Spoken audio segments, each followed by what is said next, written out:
Okay, let's now it's 4:47. I have time until 4:52 to do a live 5 minutes. Okay, today's sharing is about this learning curve of BNP platform. So okay, as I have I want to share with you my own experience when I first joined BNP movement. It was back in 2019 or 2020. I'm not so sure exactly when I started joining. Today's topic is learning curve in BNP. Alright. So when I first started to join Beli Nothing Project Klang Valley, it was out of the need to search for certain items lah.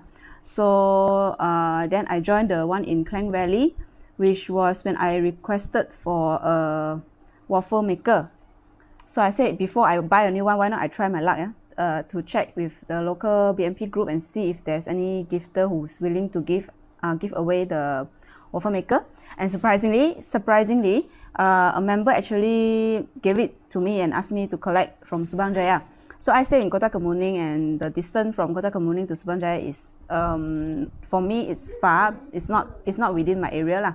So nonetheless, I went to collect, and I was really happy and grateful to the gifter. So this, I feel very blessed that I was given this item and I can use it again and again for my family member kan. So especially for new members who just joined BNP platform, I would like to share with you that there is a learning curve in every new things that we try in life. So in Beli Nothing, first you join as member. It can be out of greed or out of decluttering. Greed is normal. We are all human. We are all normal human beings. We are not perfect. I would not say that I was not greedy at first. I was thinking to myself, why I want to buy new ones if I can get it for free from another person? So then I joined and I requested for items, and I got it for free, which I was so blessed. I felt so grateful for it. So after I was given the item, and then for the next things that I feel like I needed to get, I don't resort to buying new things.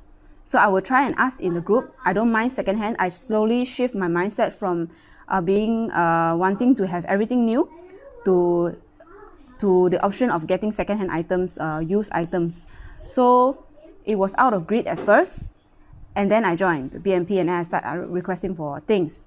Later, I found out that some people join BNP actually is to declutter, because prior to the existence of BNP movement, there was secondhand or pre-love groups available on Facebook, and they were like selling their secondhand items for a very low price, and yet they find it difficult to sell the item because probably buyer don't appreciate or don't think that it's worth paying for a price. So then later, as BNP came in, and I saw a lot of people actually using this platform to declutter. So it's a very good and fast way for you to let go of your belongings. Let's say if you are moving out of a house and you need to need to take out the what you call furniture or old furniture or electrical item. So decluttering in BNP is a very good and fast way for you to let go of items. So then it saves the gifter the trouble of getting transport, the trouble of hiring people to disassemble certain electrical item like aircon and all that. So they give away on BNP. Then the next stage will be that when you become a BNP member, you ISO for items. Like you search for item. ISO stands for in search of. So ISO for item, and then you go around collecting items that you have requested. Now in BNP, we always encourage members to be very courteous. When you request for item, you always say please and thank you. Please and thank you. Even though you might be like, for me, my personal experience, I get very excited that I can obtain second-hand items on BNP. Sometimes I forgot. Sometimes in my online Facebook language, I forgot to say please and thank you. So I would like to stress to all members who just joined, please practice courtesy, basic courtesy. Say please and thank you in your request post.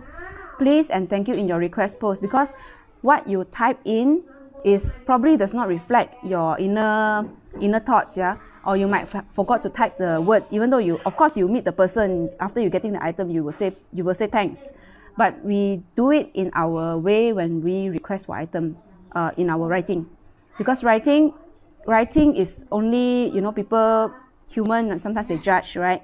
So in writing is the only way that you express yourself.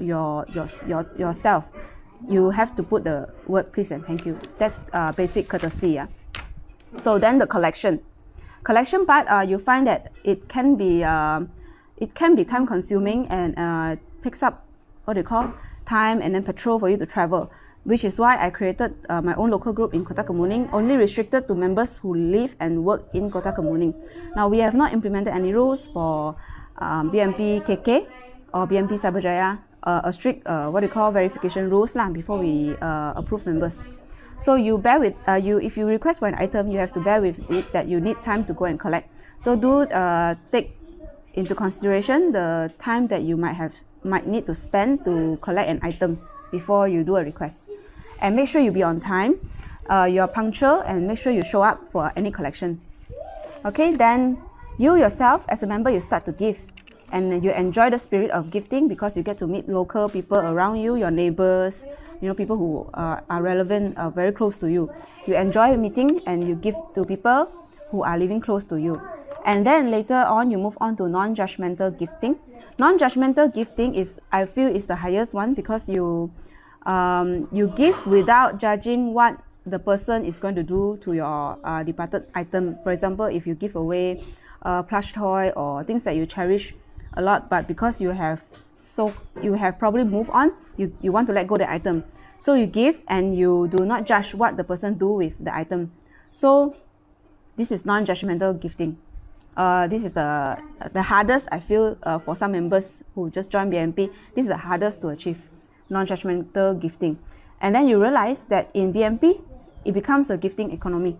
So whatever that you put into the circle of BMP, you find that even the item is high value or low value, it goes around until it finish the lifespan. For example, if you give away a child seat, a car seat, then the person who receive it is the first person, and when the child outgrow the seat, then it goes back into the BMP platform to be gifted again. So it's like an economy itself. Lastly, main objective is to reduce waste going to landfill. It's always to reduce waste going to landfill. Whatever that we do, have this in mind, that we give and we request, is to avoid these useful things from going to the landfill. We don't want to waste things and then just the truck just take it to the landfill and then it's there to degrade and decompose or whatever. So we want to avoid this because our landfill is filling up fast. In Malaysia, I think in 2018 there is a statistic saying that Malaysia can fill up the Twin Towers with trash in 7 days. So yeah, main objective, keep this in mind, to reduce waste going to landfill. Okay, that's it for sharing for today. I'll see you again next live.